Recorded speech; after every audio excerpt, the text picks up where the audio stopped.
Hey guys, so this is my YZ125 pipe on the Yamaha Blaster. I think from like 5 or 10 feet away it looks pretty good. It doesn't look too bad. It's got a nice bend to it. I mean, once you get a little closer you can see that. You can see she's a little haggard. She's got some dents. You can see my welds here on the pipe. They're not great. So I'm not a welder, so you know, they're not that great to look at. But basically what I did was the header pipe and the expansion chamber would pretty much run side by side by each other. So I cut the header pipe almost in half. You can kind of see it here.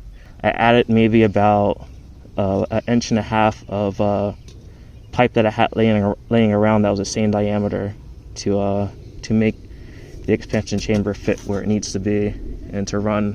One problem I did have though was the kickstart.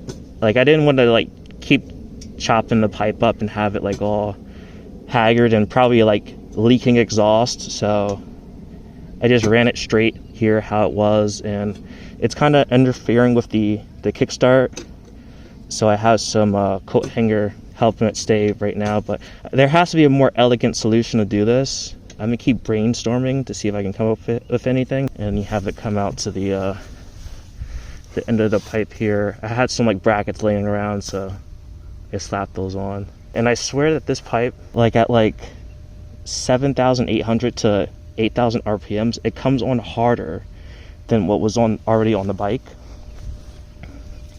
And this is what I had. I know this is not a stock Yamaha Blaster pipe. I know that for a fact. I don't know what it is. There's like no markings on it, but I know it's not a stock Blaster pipe.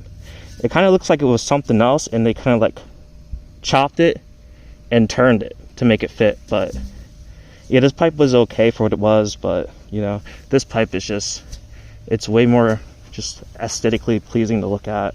One thing I always hated about the Yamaha Blasters was that the stock style pipes, they would be like hidden inside the frame and you couldn't really see them. And I consider like two-stroke pipes like kind of like a work of art, so it's nice that you're able to now see the pipe on the side of the bike, kind of like a TRX 250. I have some sound clips I'm going to add, and I also have some speed runs I'm going to add, so you can see like if there's like a difference in power or whatever.